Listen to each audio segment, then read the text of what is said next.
I think he's filming now. Yeah, no, but yeah, I think for me it's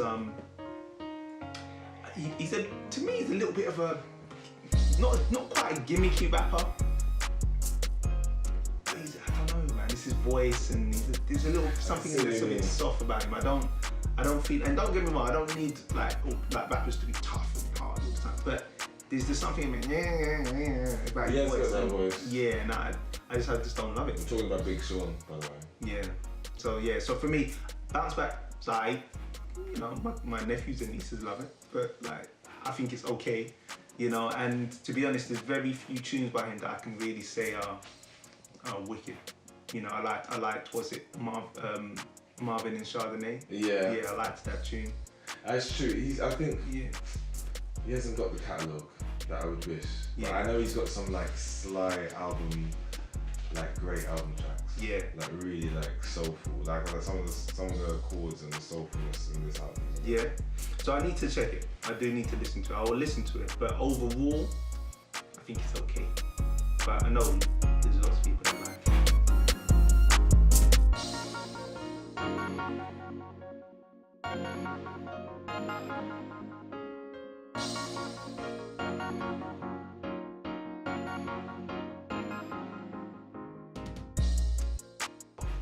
Welcome to episode number 4 of Rommell SAY's. Kind of bad. We're already on episode 4 of Time Flies. I hope you're all doing well. Hope everything's going good. Thanks for joining me. Things are going pretty good with Say at the moment. We've got a new staff member that started, Hannah, and we're also doing some work at the moment with Tech City Stars, tech apprenticeship program that helps young people to get into roles like digital marketing, IT support, website development, all those kind of things. And we're going to be doing a program soon with the Mayor's Fund for London, an employability program with them called Epic. So yeah, so you know, things are good. So hopefully I'll be able to help you today with some more questions. Hopefully we've got some nice interesting questions and I'll do my best to answer them as best as possible. So what are the questions? Okay, so this question's from Stacey45. Okay. She says, I have bad GCSE grades. Mm-hmm. Should I mention it in my CV? Okay. You don't have to. It depends on what grades, how bad they are. Some people might say C's are bad. It depends on what your standards are. But I'd say if it's lower than a C, and you prefer not to say on your CV, then you don't have to. You could just put something like what school you went to when you studied, and you can just put I studied 8 GCSEs, including maths, English, etc., or past 8 GCSEs, including whatever subjects. So you don't need to necessarily say the grades. I would generally say that if your grades are good, generally A to C, then say the grades. If your grades were below that, then you don't really need to say them. You can find other ways to explain that you've done your GCSEs, you studied, you passed a certain amount, but you don't necessarily have to say what the grades were. So yeah, you can get around it. There's definitely ways around it. Yeah. And also, I think it helps if you've done other things as well. So if you've maybe done other courses, so it depends on how soon after your GCSEs you're talking about. So if since then you've gone on to college, or you've done other courses and you've done better in those courses, then put those grades in, and it hopefully helps to deflect a little bit from GCSEs. So yeah, that's what I would say. Alright, cool. This one here is from Danny, and he says, how do I make my CV stand out? Okay, the main thing is the content. So I would say the main thing you want to really do is try to do stuff to enhance your CV. One of the main things that most people don't do with their CV, they don't tailor their CV enough. So a lot of people, they create a general CV, particularly like if they're just out of school and college, they just create a CV, they try to put everything they've ever done on their CV, and it's not really targeted at a particular type of role. But if you know what kind of role you want to get into, say you want to get into customer service, then you need to tailor your CV to really sell you for that type of work. So your profile on your CV needs to really show you've got great communication skills, great people skills. If you've ever had experience within customer service, you want to talk about that. You know, you're a good team worker. You want to basically highlight the kind of skills and qualities throughout the CV that really show that you can do that role well. So tailoring it's really important. But then as far as you yourself, the kind of things that you do, you want to do things that will develop your skills and knowledge in a way that's relevant to the role you want to get into. So again, if you want to get into customer service, if you've never really worked in customer service, maybe volunteer, do some voluntary work, go and maybe 1 day a week volunteer somewhere that involves you engaging with customers, or engaging with the public and communicating and solving problems. And then that can add to your CV, and then that sells you more for that type of thing.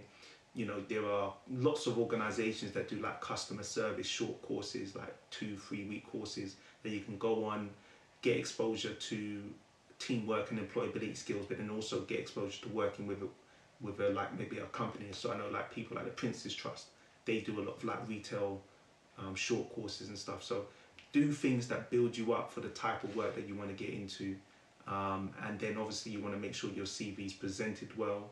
You want to make sure that you highlight what you've done really well. So you might want to, again, maybe go to an organization, for example, like SAY or Prince's Trust or something like that, where they can provide support to help you to develop your CV, and make sure it sells you really well. You want it to look good, look clean, present the information really clearly, and be tailored and relevant to the work that you're applying to. So do things that set you apart from the crowd and that are relevant. That's what I would say.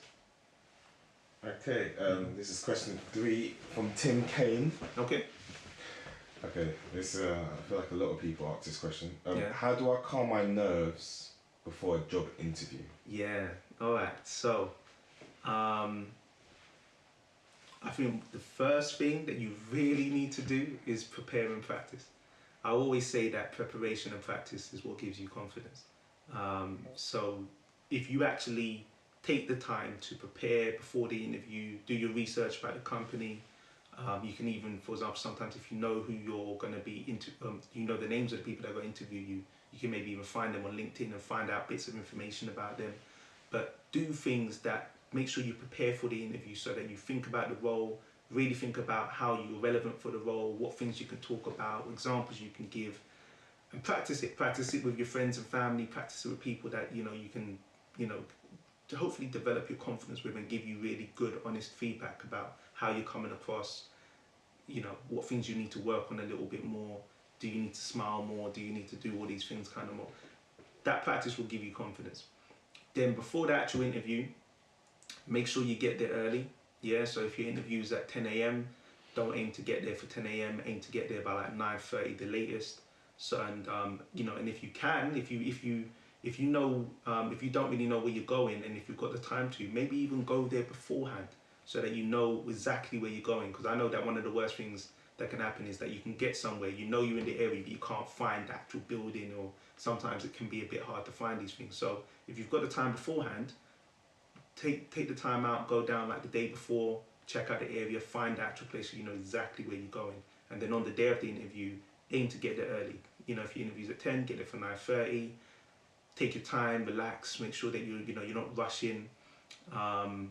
And breathing techniques, I would say, actually really helps. For me personally, I find like taking deep breaths. Some people, they use things like little mantras that they say to themselves that they go into the bathroom and look in the mirror and say little mantras that help them and make them feel confident. Some people listen to music. Sometimes music helps to make them feel a certain way and feel positive. So, you've got to know yourself and find what works for you, but do things that help to give yourself the best opportunity to feel confident in the interview by getting there early, taking your time, reading over your notes, make notes, make sure you prepare, and just remember, be yourself, try and be really positive and friendly and forthcoming, smile, give a good handshake, and I think hopefully those things will help to settle your nerves a little bit and help you do a little bit better. So I think those are the kind of things that you can do. All right, so question 4. Mm-hmm. This one here is from Jenny Gold, and she says, what sort of research do you suggest you should do about a company before the job interview? Okay, I guess you can obviously do the basic stuff of like going on the website, reading about them, the history, making sure you understand about what they do as a business. But sometimes you can take it a little bit further. You could do even a little mini SWOT analysis. So a SWOT analysis stands for strengths, weaknesses, opportunities and threats. So if you've ever studied like business at maybe either school, college, or university, you probably come across a SWOT analysis. Or if you haven't, you can look it up, Google it, find out what a SWOT analysis is.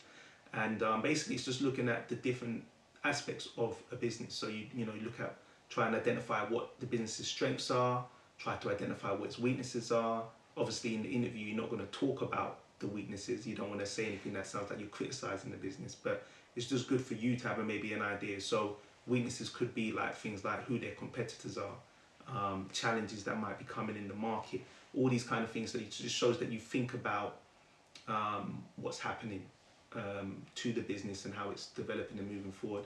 Opportunities are things that are areas that, where you can maybe give it a bit of thought, think about things the business could do to enhance itself and make more revenue and grow and move forward as a business. And threats could be external things that could have an impact, like the economy, or I guess maybe what competitors are doing and stuff like that. So it just gives you, you make a bit more effort to research and actually think about the business a little bit more. So something like that could be good. So you could just Google things like about news stories about the business recently, things about the industry that the business is in, and try to analyze, all right, where does that business fit into that and how could that impact the business? Look at, maybe try to identify who its main competitors are and maybe look at what they're doing. So it kind of depends on how much time you have and how deep you really want to go.